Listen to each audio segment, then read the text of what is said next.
Hello students, welcome to my channel study studio. हाँ जी बेटा, कल हमने पढ़ाया था इसका चैप्टर 7 क्लास 8 का चैप्टर नंबर 7। ये बुक देखिए, क्लास 8 7 चैप्टर नंबर 7 और बुक का नाम है वसंत। क्या है? वसंत। तो इसका चैप्टर 7 है कबीर की साखियाँ। तो बड़ा ही इजी है। तो इसके राइटर में कबीरदास जी हैं और आज हम इसके क्वेश्चन आंसर करेंगे। आपने ये वीडियो नहीं देखी तो ध्यान से देखिए इसमें। और आज हम इसके करेंगे क्वेश्चन आंसर, सभी जो बुक में दे रखे हैं ये वाले। और यहाँ पे देखिए, यहाँ पे वर्ड मीनिंग दे रखे हैं बड़े अच्छे से। शब्दार्थ, ज्ञान होता है जानकारी, ज्ञान मीन्स जानकारी। मयान होता है जिसमें तलवार रखते हैं ना, तो तलवार रखने का कोष या तलवार रखने का जगह, कोष ध्यान नहीं रह सकता, अपने हिसाब से आप लिख सकते हो। मतलब समझ में, उसका अर्थ समझ में आ जाना चाहिए, है ना। गारी होता है गाली देना, अपशब्द बोलना। और कर मीन्स होता है हाथ, कर मीन्स हाथ। दहु मीन्स होता है 10, दिशि मीन्स होता है दशा, जो हमारी दिशाएं होती हैं ना। सुमिरन होता है ईश्वर के नाम का जाप करना या भक्ति करना या पूजा पाठ करना। सुमिरन करना, ईश्वर के नाम का जाप करना। दुहेली होता है दुख या दुख में पड़ा हुआ, दुहेली। दुहेली मीन्स दुख। आगे है आपा, वैरी, वैरी होता है दुश्मन और आपा होता है अहम। ठीक है, अहंकार, अहम। तो जब आप ऐसे याद इनको एक बार पढ़ लेते हो, देखो याद रट्टे मत मारा करो। एक बार जैसे आपने पढ़ लिया, उसके बाद आप पढ़ने के बाद आप ऐसे इसको खुद से, किसी कोई सुनने वाला नहीं है तो आप ऐसे बोलो, जैसे ज्ञान का क्या है, म्यान का क्या है। और जो अटकते हो, जो उसमें कोई समस्या आती है तो उसको देख लो और एक बार फिर दोबारा उसको तैयार करो। ठीक है, ऐसे खुद से पढ़ा करो। तो आज हम इसके करेंगे क्वेश्चन आंसर। फर्स्ट क्वेश्चन है, तलवार का महत्व होता है म्यान का नहीं। म्यान में जिसमें तलवार का म्यान होता है, तलवार का कोष, तलवार रखने का स्थान। उक्त उदाहरण में कबीर क्या कहना चाहते हैं, स्पष्ट कीजिए। तो देखिए, ये जो फर्स्ट तंजा है इसमें ये बताया गया था तलवार का महत्व होता है म्यान का नहीं। मतलब तलवार देखते हैं जब हम खरीदने जाते हैं कुछ भी, तो हम तलवार देखेंगे कि तलवार कितनी तेज़ धार की है, कितनी अच्छी है, कितनी मजबूत है। या फिर हम उसका वो जो उसमें रखी रहती है वो देखेंगे। वो चाहे कमज़ोर हो, चाहे अच्छा ना हो, तो भी काम चल जाएगा, है ना। तो तलवार अच्छी होनी चाहिए। इसी प्रकार संतों का, तो हमें संतों में कितना ज्ञान है ये चीज़ का हमें देखना चाहिए, संतों में कितना ज्ञान है, ना कि उसकी हमें जाति पूछनी चाहिए। यही आया था ना चैप्टर में, फर्स्ट इसमें पहरे में था ये फर्स्ट तंजा में। देखिए ये रहा, है ना। जाति ने पूछो साधकी, पूछ लीजिए ज्ञान, मोल करे तलवार का, पड़ा रहन दो म्यान। तो यही इसका क्वेश्चन है। इसको आंसर में हम कैसे लिखेंगे, देखिए यहाँ से देखिए, तलवार का महत्व होता है म्यान का नहीं। इस उदाहरण के माध्यम से कबीरदास जी बताना ये चाहते हैं, इस उदाहरण के माध्यम से कबीरदास जी ये बताना चाहते हैं कि महत्व सदा मुख्य वस्तु का होता है, जो मेन चीज़ होती है उसका महत्व होता है। ठीक है, तो आपको याद करते टाइम ये चीज़ मेन लिखनी है कि महत्व हमेशा मुख्य वस्तु का होता है। तलवार और म्यान में से तलवार अधिक महत्व रखती है। ठीक है, तो तलवार और म्यान में से कौन अधिक महत्व रखती है? तलवार। जब तलवार को खरीदना चाहोगे तो हमें तलवार की धार अधिक महत्व देती है, अधिक महत्व देते हैं। हम तलवार की धार को देखते हैं और उसकी धार को देखकर ही हम इसकी कीमत देते हैं, हम उसको खरीदते हैं। और यद्यपि म्यान सुंदर भी हो, उसकी ओर नहीं देखा जाता, ध्यान नहीं दिया जाता। इसी प्रकार साधु संतों की भी हमें उसका ज्ञान देखना चाहिए और उसका ज्ञान हमें लेना चाहिए। जबकि हमें साधु संतों का ज्ञान महत्वपूर्ण होता है, जबकि उसकी जाति नहीं, वो किस जाति से, ये महत्वपूर्ण नहीं होता। तो यदि कोई साधु ज्ञानवान है तो वह भी किसी जाति का ही क्यों ना हो, इससे कोई अंतर नहीं पड़ता। तो आपको ये दोनों पॉइंट दिखाना है, साधु वाला भी और तलवार वाला भी। तो महत्व कौन रखता है? तलवार रखती है, म्यान नहीं। और साधु में साधु का ज्ञान महत्व रखता है, ना कि उसकी जाति। ठीक है, अब क्वेश्चन नंबर 2, पाठ की तीसरी साखी जिसकी एक पंक्ति है, मनवा तो दहु दिशा फिरे, यह तो सुमरन नहीं। यानी कि मन तो 10 दिशाओं में फिरता है, यह कोई सिमरन करना नहीं होता, के द्वारा कबीर क्या कहना चाहते हैं। तो इसमें आंसर में लिखेंगे। इसका आंसर देखिए, इसमें ये बताया है कि मन को हमें अपने वश में करना चाहिए।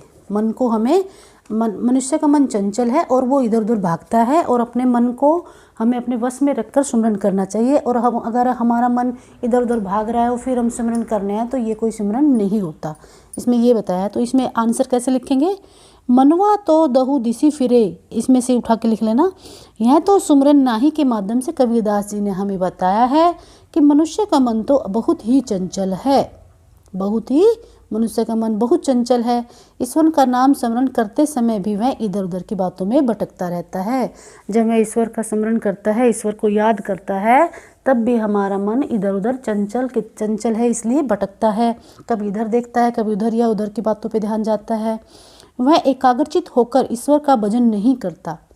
मन हमारा एकाग्रचित मतलब ध्यान मगन होकर ईश्वर का भजन नहीं करता, वो इधर उधर भटकता है। एक ही बात को बार बार समझाने पर भी वह नहीं समझ पाता। हम अपने मन को बार बार समझाते हैं कि फिर वो मन नहीं समझता, मन चंचल है, वह अपनी ही धुन में लगा रहता है। मन को वश में किए बिना ईश्वर का भजन नहीं किया जा सकता।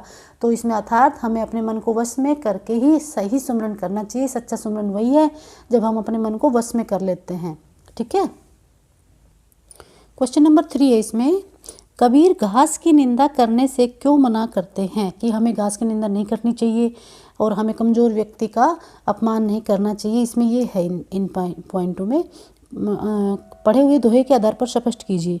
तो क्या है, हमें कभी भी घास को नहीं रोना चाहिए। घास के समान घास कभी भी, देखो घास को हम छोटा समझ के उस पर पैर रखते हैं, उसको रोनते हैं, लेकिन अगर घास का तिनका अगर हमारी आँख में आके गिर जाए तो ये बहुत पीड़ा पहुँचाता है। उसी प्रकार इस देखो जो साखियाँ उनमें है वो ही लिखना है आपको।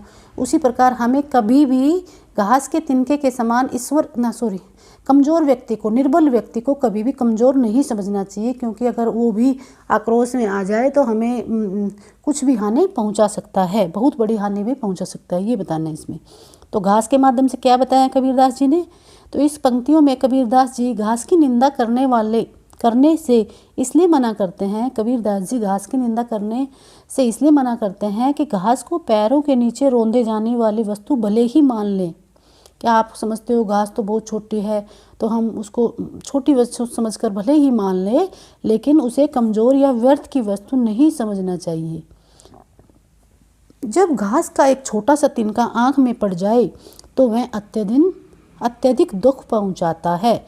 कहने का भाव यह है कि समाज के छोटे से छोटे व्यक्ति को भी कभी निर्बल कमज़ोर नहीं समझना चाहिए। घास के तिनके को भी नहीं, और किसी भी छोटे व्यक्ति को या निर्बल व्यक्ति को या कमज़ोर नहीं समझना चाहिए, क्योंकि यदि वह शक्ति प्राप्त कर ले तो कष्ट पहुंचाने वाले को बहुत बड़ी हानि पहुंचा सकता है। देखो आप इनके अकॉर्डिंग ऐसा कैसा भी याद कर सकते, याद तो फिर वो रट्टाफिकेशन हो गई। आप इनको समझिए, इन लाइनों में क्या बताया गया है वो आप समझिए, और वो अपने तरफ से एक्सप्लेन कीजिए कि इसमें क्या बताया था। ठीक है। तो इनमें क्या बताया था कि हमें कभी भी घास को तुच्छ नहीं समझना चाहिए। अगर घास हमारी आँख में पड़ जाए तो आँख में बहुत बड़ी प्रॉब्लम कर सकती है। आँख में गिर जाए तो वह बहुत ही दुख दे सकती है। इसी तरह हमें समाज में किसी भी व्यक्ति को छोटा नहीं समझना चाहिए, निर्बल नहीं समझना चाहिए। अगर हम उनको निर्बल समझेंगे तो अगर वो शक्ति प्राप्त कर लेंगे तो वो बहुत बड़ी हानि भी हमें दे सकती है। अर्थात हमें कभी किसी को छोटा नहीं समझना चाहिए। क्वेश्चन नंबर 4 देखिए, मनुष्य के व्यवहार में ही दूसरों को विरोधी बना लेने वाला दोष होते हैं। मनुष्य के व्यवहार में ही दूसरों को विरोधी बना लेने वाला दोष होते हैं। यह भावार्थ किस दोवे से व्यक्त हो? देखिए इसमें क्या पूछा गया है कि आप देखिए मनुष्य के व्यवहार से ही दूसरों को विरोधी बना लेने का दोष होता है। अगर दूसरे विरोधी बनते हैं तो क्यों बनते हैं? क्योंकि हमारा व्यवहार ही अच्छा नहीं होता तो ही तो हमारे दोषी बनते हैं। तो इसमें आपको ये कौन सी लाइन है, कौन सा साखियाँ हैं, वो 2 लाइनें लिखनी है बस। तो इसमें जग में बैरी कोई नहीं, जग में कोई बैरी नहीं होता, जो मन शीतल हो, जिसका मन शीतल होता है, या आपा की डोरी दे दया करे सब कोई। हम आपा की डोरी देना मतलब हम सबको अच्छा स्वभाव रखेंगे, सबके प्रति अच्छा व्यवहार रखेंगे, तो हमारा कोई भी हमारे ऊपर हमारा बैरी नहीं होता, सब हम पर दया करते हैं। ठीक है। तो आप इसको ये 2 लाइनें लिखनी है इसमें। इसके बाद हम करेंगे इसके क्वेश्चन आंसर छोटे। हाँ जी, अब देखिए short question answer. Question number 1, अभी आपको ये पूरी साखियाँ समझ में आ गई हैं, तो आप ये इनको देखिए कि आपको कितना रिप्लाई दे पा रहे हो। क्वेश्चन का आंसर आपको, ये शॉर्ट क्वेश्चन है तो आपको कितने ही आते हैं आपको टिक करना है, देखना है। आपको अपने खुद से नंबर लगाने हैं। जैसे कितने क्वेश्चन है टोटल, अभी टोटल है ये 11 क्वेश्चन, तो 11 में से आपको देखना है कितने आपको आते थे। नेक्स्ट कबीर के दोहों को क्या कहा गया है। कबीर के दोहे हैं, चैप्टर में क्या बताया, साखियाँ हैं ये, बिल्कुल ठीक है। साधु से हमें क्या नहीं पूछना चाहिए, क्या नहीं पूछना चाहिए, सबको पता है। जाति नहीं पूछनी चाहिए, उसका ज्ञान पूछना चाहिए, हमें उसके ज्ञान की तरफ देखना चाहिए, ज्ञान सीखना चाहिए। कबीर दास जी ने संत की सबसे बड़ी विशेषता क्या बताई है। संत की क्या है सबसे बड़ी विशेषता, ज्ञान है, उसकी जाति नहीं। अगला है, कबीर दास के अनुसार हमें किसका मोल करना चाहिए। हमें तलवार का मोल करना चाहिए या म्यान का करना चाहिए। तराजू का, ज्ञान का, म्यान, तलवार, तो इसमें तलवार का आएगा। सूर्य दिखाई नहीं दिया ना, दोबारा देखिए। कबीर दास के अनुसार हमें किसका मोल करना चाहिए, हमें किसका करना चाहिए, तलवार का, ना कि म्यान का। एक गाली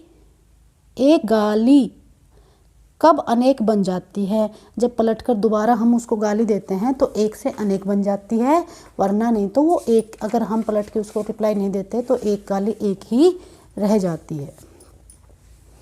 अगला देखिए, कबीर दास के अनुसार हमें गाली का उत्तर कैसे देना चाहिए। गाली का उत्तर हमें मौन रहकर देना चाहिए। कैसे देना चाहिए, मौन रहकर, तो फिर वो अकेली गाली अकेली ही रह जाएगी। कबीर ने कितनी दिशाओं में मन का घूमना बताया है। कबीर कितनी, 10 दिशाओं में मन घूमता है। हमारा मन चंचल है, वो 10 दिशाओं में घूमता है, ऐसे सिमरन को सिमरन नहीं कहते। माला तो कर में फिरे, जीवी फरे मुख माही, मनुआ तो दहु दिसी फिरे, यह तो सुमरन नाही। इस दोहे में कैसी भक्ति का उल्लेख किया गया है। ये कैसी भक्ति है, ये पाखंड पूर्ण भक्ति है, ये अच्छी भक्ति नहीं है, ये सद्गुण भक्ति नहीं है। कबीर ने किसकी निंदा न करने का उपदेश दिया है। घास की निंदा नहीं करनी चाहिए, कमज़ोर व्यक्ति की। कमज़ोर व्यक्ति को कभी भी निर्मल नहीं समझना चाहिए, निर्मल नहीं, निर्बल।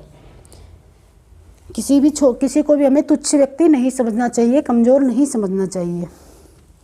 किसका संसार में कोई वैरी नहीं होता। जिसका मन शीतल होता है, शांत होता है, उसका कोई भी बैरी मतलब शत्रु नहीं होता है। आपा शब्द का क्या अर्थ है। आपा शब्द का होता है अहंकार, अहम, ठीक है। तो ये हो गई इसके, ये देखो वर्ड मीनिंग में है आपा शब्द। तो ये हो गए इसके 11 क्वेश्चन आंसर शॉर्ट, और इसके शब्दार्थ भी हो गए, और इसका कंप्लीट चैप्टर हो गया ये, ठीक है। तो अभी इसको कंप्लीट चैप्टर की ये साखियाँ भी पढ़ेंगे और इसके क्वेश्चन आंसर भी पढ़ेंगे। कंप्लीट हो गया ये चैप्टर, बड़ा ही इजी और अच्छा चैप्टर है। कल हम करेंगे इसका नेक्स्ट चैप्टर, सुदामा चरित्र, ठीक है। और कोशिश करेंगे इसके क्वेश्चन आंसर भी साथ में करवा देंगे, दोनों चीज़ें।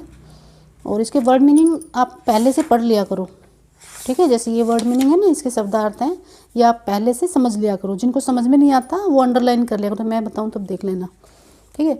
अगर आपको वीडियो अच्छी लग रही है तो लाइक एंड सब्सक्राइब कीजिए। Thank you very much.